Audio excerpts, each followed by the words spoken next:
Bom dia a todos, bom dia a todas, bom dia para você que está nos assistindo pelos nossos canais do YouTube. Seja muito bem-vindo a mais um ICL Mercado Investimentos. Aproveita que você já está aí nos nossos canais, curte esse vídeo, compartilha, se inscreve no nosso canal, caso ainda não seja inscrito, porque assim é toda a nossa programação, o Mercado Investimentos pode chegar a mais lares, pessoas e aparelhos conectados. Bom dia também para você que está lá no Papo Legal, na sala do Mercado Investimentos Real Oficial, a sala aqui do nosso programa. Aproveita também para dar bom dia, comentar o programa por lá.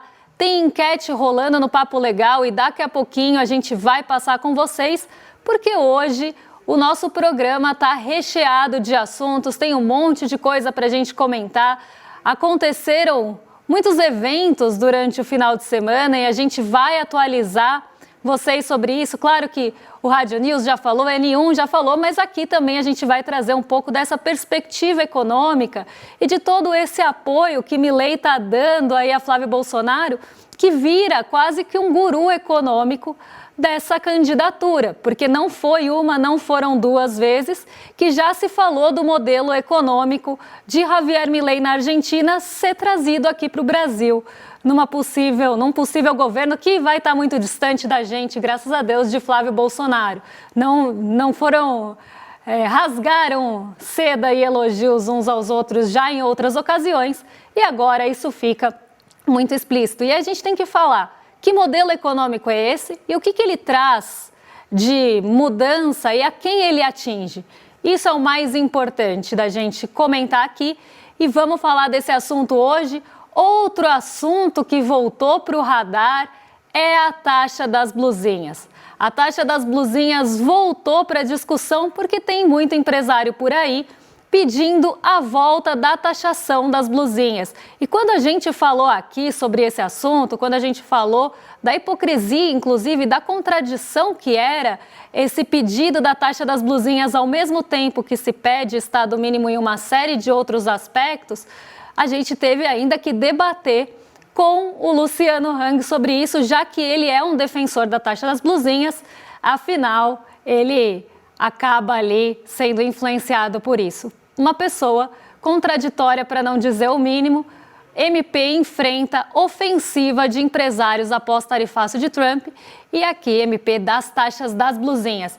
E se der tempo, a gente fala de focos. A gente vai tentar passar por todos esses assuntos hoje, assuntos densos, e inclusive sobre a taxa das blusinhas, a nossa enquete lá no Papo Legal. Você acha que a taxa das blusinhas deve voltar? Você é a favor da volta da taxa das blusinhas? Sim, porque protege a indústria nacional. Não, porque encarece o consumo e vai parar no bolso do consumidor. Ou sim, mas com uma taxa que equilibre indústria e consumo. Essas são as nossas alternativas de enquete lá no Papo Legal. Então aproveita, vota com a gente, participa.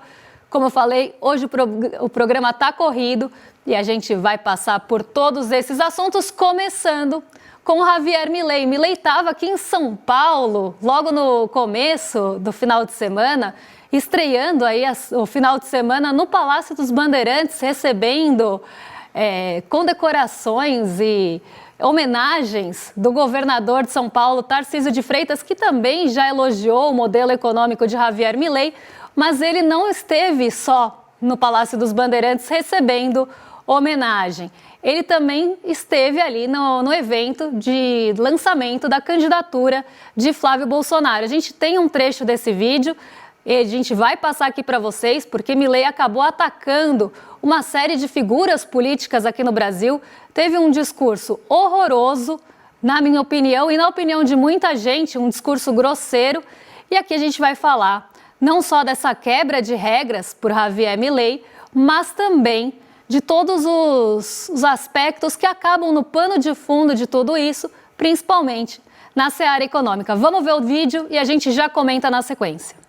Volvió al poder radicalizado, tomando páginas del libro de desastres que en Argentina escribió el kirchnerismo. Si en Argentina tenemos como factor económico lo que llamamos el riesgo Cuca, acá en Brasil hoy tienen el riesgo Lula y se refleja claramente en el mercado accionario. Pero ¿por qué se ve amenazado Lula? Porque hay alguien que, como sucedió en Argentina, está dispuesto a hacerle frente y convertirse en la voz de esa mayoría silenciosa que ya sufrió abusos. Hablo de Flavio Bolsonaro, hijo de mi gran amigo, el expresidente Jair Bolsonaro. Diriam por aí, que tristeza, né? Mas vamos passar aqui também a resposta do presidente Lula, porque o presidente Lula respondeu, não só o presidente Lula respondeu, mas a gente tem também falas que vamos repercutir aqui. Vamos falar primeiro da resposta do Lula e eu quero responder isso, pegar essa análise numa tacada só. Então vamos colocar aqui a resposta e na sequência a gente já coloca o comentário para passar por todos esses aspectos e amarrar direitinho. Que não venha ninguém de fora querer meter o dedo nas nossas eleições. Que não venha. Que não venha.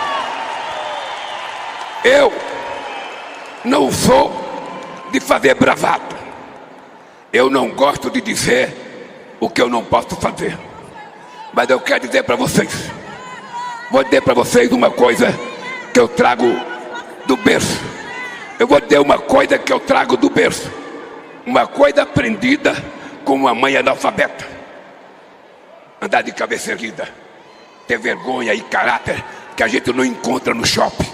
A gente não encontra no Mercado Livre. Caráter e vergonha, você nasce com ela de berço. Aprende com o pai e com a mãe. Portanto, quem quiser de fora vir se meter nas eleições brasileiras, já vou avisando logo, vão apanhar muito aqui nas eleições.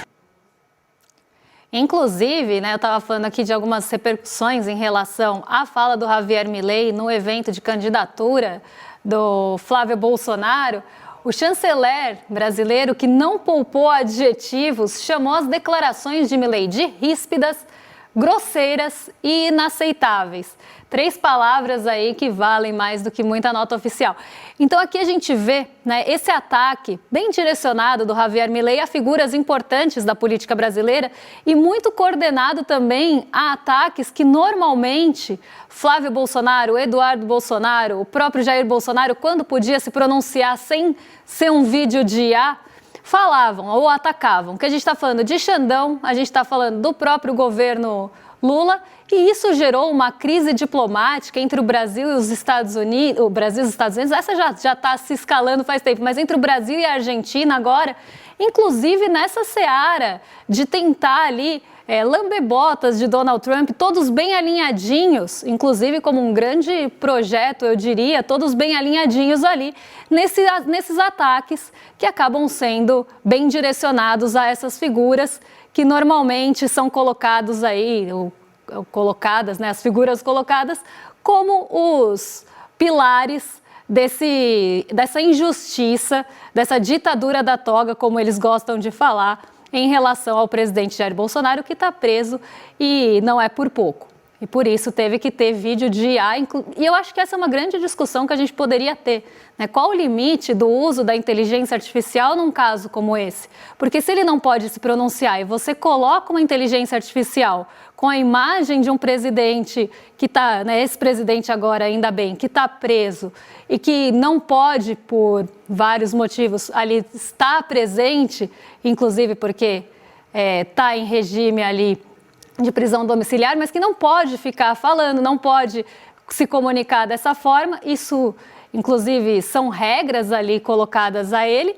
E aí usam um artifício de uma inteligência artificial para tentar burlar isso e colocar a sua imagem, vincular a sua imagem a Flávio Bolsonaro. Qual que é o limite disso? Acho que é um ponto para a gente refletir. Mas para além de tudo que aconteceu, né, de que já foi muito comentado, inclusive nos outros programas, a gente vê esses ataques bem direcionados a esses pilares que normalmente são esses protagonistas até desse antagonismo, né, que eles colocam como os grandes vilões, a ditadura da toga, quem é responsável por tudo isso. E aí os ataques foram direcionados ao Alexandre de Moraes e ao governo Lula.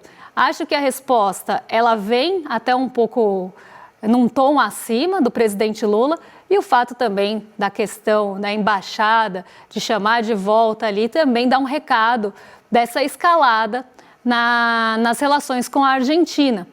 Muito, como falei, em linha com o que vem também acontecendo nos Estados Unidos. Mas puxando um pouco a gente aqui para o assunto econômico, saindo da geopolítica, não que as coisas não andem de mão dada, porque elas andam sim. Se a gente pensar a política, a geopolítica e a economia, elas são três também fatores ali que estão sempre de mãos dadas. A gente não consegue analisar um isoladamente do outro. Normalmente, se a gente vai falar de um contexto econômico que envolve outros países, que envolve as relações internacionais, a gente precisa analisar, sim, a política e a geopolítica como também dois pilares importantes para o contexto econômico.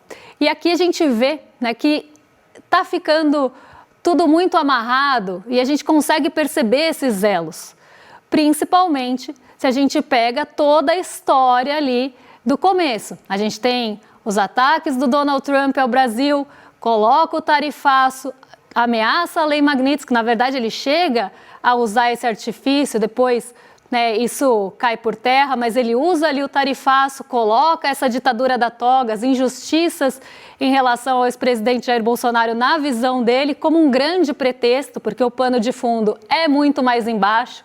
A gente está falando de Big Tech, a gente está falando de BRICS, a gente está falando de terras raras, uma série de aspectos que precisam também ser analisados em conjunto, mas que são o principal. Mas ele usa o Jair Bolsonaro e depois descarta da mesma forma que usou.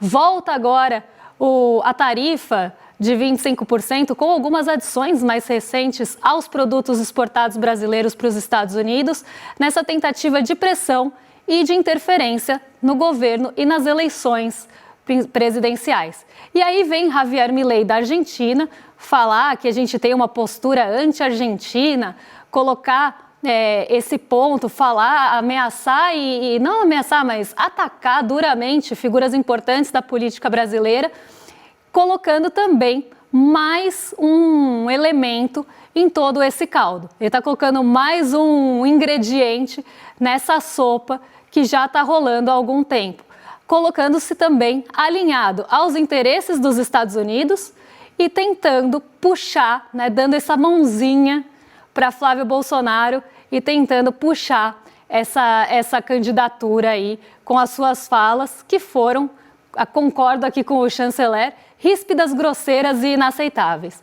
Não é um país que você pode vir, inclusive veio ali sem as formalidades de um presidente que vem aqui no Brasil, faz o que quer, fala o que quer, ataca quem quer e vai embora. As coisas não funcionam assim, mas parece que para Javier Milei, sim, pode acontecer. Na verdade, para toda essa galera, parece que você pode fazer o que você quiser, você pode agir da forma que você bem entende, sem respeitar ali as formalidades e tudo que vem junto com um cargo presidencial ou até mesmo político. Agora, um ponto que eu queria falar, que sai um pouco de tudo isso, é que ele fala de risco Lula. Risco Lula já é algo que aparece muitas vezes em várias falas de principalmente gestores e pessoas ligadas à Faria Lima. Não é a primeira vez que se fala nesse tipo de risco, porque é como se você estivesse falando que o país tem um risco maior por ter ali alguma figura política à sua frente. Você está falando de risco país nesse caso, inclusive. Parece que Javier Milei, inclusive, a gente tem uma fala do ministro da Fazenda, a gente já coloca para vocês, mas parece que ele não tem espelho em casa. Javier Milei não se olha no espelho, porque ele falar sobre risco de país, sendo que o risco argentino é muito maior do que o brasileiro, por uma série de motivos, não tem espelho em casa, não se reconhece como tal. Mas a gente sabe também que todo esse espectro político vive muito descolado da realidade, cria sua própria realidade ali num grande momento WandaVision e vive dentro desse mundinho que só cabe a eles, das fake news, das desinformações, dos ataques deliberados. A gente sabe como esse povo opera. E aqui não foi diferente.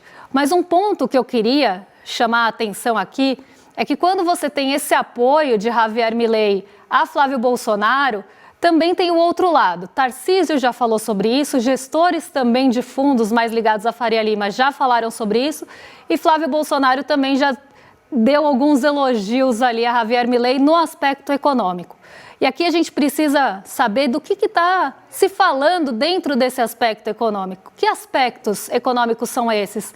Ultraliberais, de passar realmente a motosserra aonde puder, né? Onde você puder passar a motosserra, você passa, principalmente se for benefício social, principalmente se for saúde, educação e os gastos públicos de uma forma geral, até para você tentar ali, né, diminuir essa máquina pública, mas de uma forma completamente tresloucada, e uma forma desvairada de você passar a motosserra em tudo, e aí você condena o paciente, você condena a economia de uma forma como está acontecendo agora na Argentina.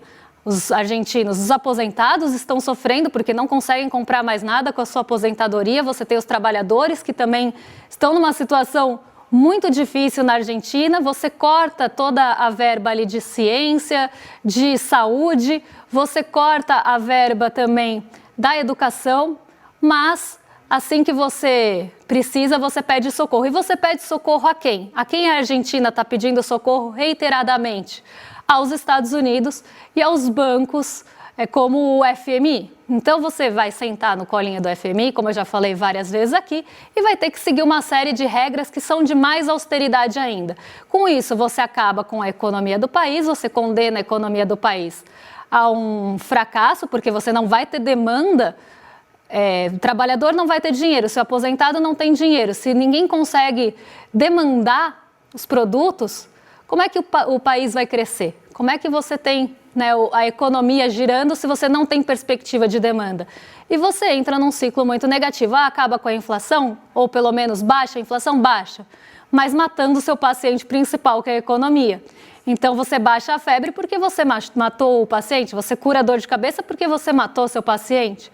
Isso é solução? Não é. E aí tem toda aquela questão que entrega superávit, mas a custo do quê? A custo da economia do país? E a gente vê, né, essas pessoas, Flávio, Tarcísio, o próprio Faria Lima, colocando esse modelo como se ele fosse um sucesso a ser seguido. Que essa austeridade total, que essa motosserra total tem que ser seguida. E isso a gente está falando de não dar ganho real para o aposentado. Será que é isso que o brasileiro quer? De não ter ganho real no salário mínimo. Será que é isso que o brasileiro quer? Eu acho que a gente precisa mostrar qual é esse plano econômico tão elogiado do Javier Milei e quais as consequências disso. Porque se a nossa economia ela tem um pouco de fôlego diante de uma Selic tão alta como a gente tem aqui, é porque ainda tem algum fôlego de consumo. E isso veio porque ainda existe também um ganho real na aposentadoria. Ainda existe um ganho acima da inflação no salário dos brasileiros.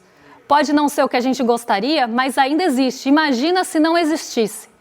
Então esses pontos precisam ser colocados e a gente mostrar que essa austeridade vai cair no lombo do trabalhador. A corda vai estourar para o lado mais fraco de toda a correlação de poder. A corda sempre estoura para o lado do trabalhador. Então não adianta, né, depois falar, poxa, agora a gente voltou, por exemplo, acabamos de sair da fome severa, a gente diminuiu os índices de fome e aí volta para a fome. Por quê? Porque corta no benefício social. Será que é isso que a gente quer enquanto país? Será que é isso que os trabalhadores querem?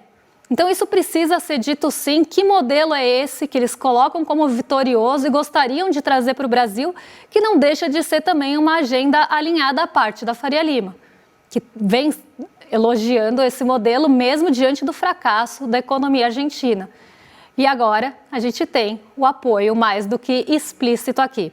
Vamos mudar de assunto, porque esse assunto me tira do sério se vocês não perceberam, mas vamos mudar de assunto aqui porque ela voltou, a taxa das blusinhas voltou para o radar e a gente vai comentar sobre esse pedido das empresas, a ofensiva de empresários após o tarifaço em relação à taxa das blusinhas. A medida provisória zerou o imposto de 20% para compras até $50 em sites como Shein, Shopee e AliExpress. O que os empresários brasileiros querem? a presença do Estado. Olha que contraditório que é com o que a gente estava acabando de falar. Porque isso é um fiscalismo muito seletivo e também é um papel do Estado bastante seletivo. Quando é no lombo do trabalhador, quando é no benefício social, quando é na saúde e na educação, pode cortar, a mão do Estado não tem que estar presente, quanto menos Estado, melhor para esse povo. Mas quando se trata do seu próprio lucro e do seu próprio bolso, aí eles querem a mão do Estado protegendo ali, ó, segurando o bercinho, porque eles não querem andar com as próprias pernas. Eu sou uma pessoa crítica, sempre fui à taxa das blusinhas. Não acho que foi uma boa escolha, principalmente pelo desgaste político que trouxe a volta, porque foi uma confusão. Eu já expliquei isso algumas vezes, mas a gente tinha ali a taxa de importação, sempre teve a taxa de importação, mas havia uma forma de burlar essa taxa. Como a forma de burlar se tornou quase a exceção à regra, que virou regra, voltou ali com remessa conforme, na verdade instaurou-se o remessa conforme que tirava o imposto até $50, que era a forma, inclusive $50 era o limite para essa burla, porque é o quanto você pode mandar de pessoa física para pessoa física sem taxação. Então, como as pessoas burlavam, criaram a regra em cima da burla, que foi a remessa conforme. Quando você tira a remessa conforme, quando você volta a cobrar, parece que se criou um imposto novo. E isso trouxe um desgaste político muito grande para o governo e eu vi como uma decisão tomada no momento errado e, inclusive, uma decisão que prejudica o trabalhador de menor renda que às vezes compra num site de fora, não porque ele quer, porque é onde ele vai ter o menor preço. Só que as empresas de varejo não conseguem ser competitivas a esse ponto. E aí precisa do quê? Do governo intervir para que isso, né, se equilibre, que elas consigam ser competitivas. Agora, você tem uma série de formas de tentar estimular essa competitividade. Você poderia pensar em políticas econômicas específicas para o setor de varejo, específicas para o setor têxtil, para tentar fazer com que elas ganhem tração. Agora, não jogar, como eu sempre falo aqui, essa responsabilidade nas costas do trabalhador que precisa comprar ali na Shein, na AliExpress, qualquer uma delas que seja, na Shopee, porque é onde tem o melhor preço para ele. Então, você vai onerar o trabalhador para tentar fazer com que as empresas fiquem competitivas e não sofram com a inundação de produtos chineses aqui no Brasil? Então, aqui a gente precisa pensar quais formas a gente teria de equilibrar o varejo, equilibrar essa indústria mais têxtil que sofre, sem penalizar o trabalhador. Só que agora as varejistas, com a volta do fim da taxa das blusinhas, pediu o quê? Que ela volte a ser cobrada.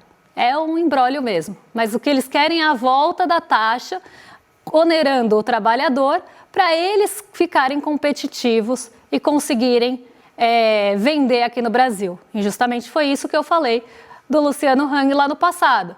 Ele é o primeiro a gritar que o governo é gastão, que o governo precisa ser mínimo, mas na hora para ele, ou para os empresários do comércio aqui, aí o Estado tem que ser máximo. Tem que ser mínimo para uns, máximo para os outros. Né? Quando diz respeito a lucro, aí eles querem a proteção do governo.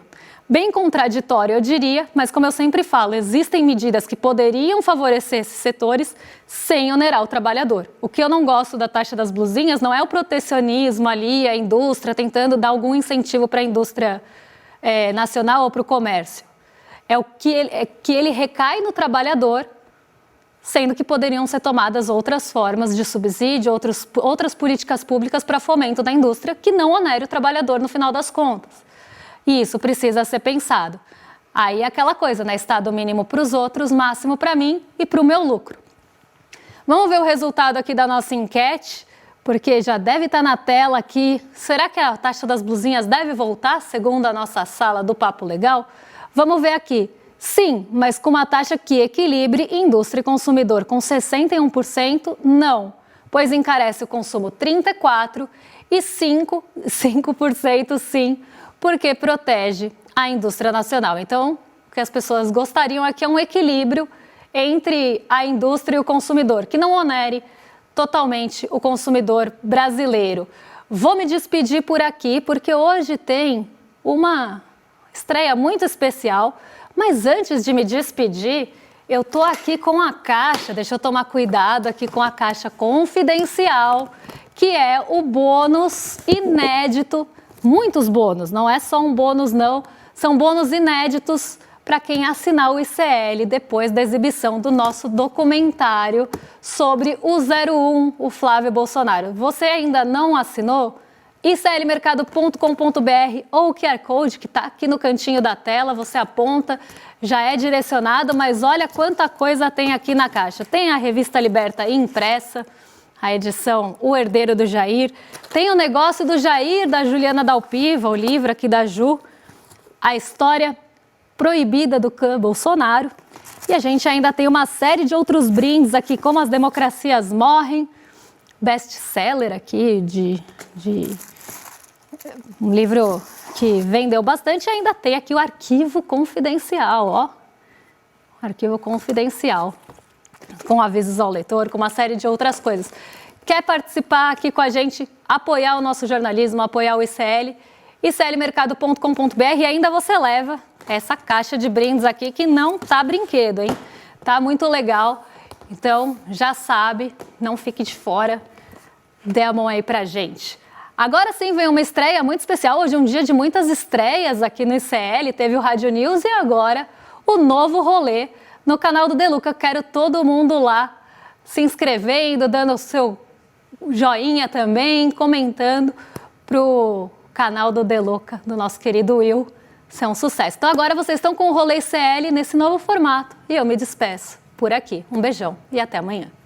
Faça um único investimento e garanta hoje acesso para sempre a mais de 330 cursos, documentários exclusivos e ao acervo completo do ICL. Essa é a maior oferta já feita na história do ICL, com um mega pacote de bônus feito exclusivo para essa turma que entra agora. Se você quer tranquilidade para acessar todo o nosso acervo para sempre, nunca mais se preocupar com taxa nenhuma, a hora é agora. As vagas são muito limitadas, então corre, vem com a gente. O ICL está em todo lugar, na palma da sua mão, na TV da sua casa e até nos seus ouvidos. Para ir além da manchete e mergulhar com apuração e contexto de verdade, acesse iclnoticias.com.br. Siga o ICL, compartilha e vem com a gente. Informação para quem pensa.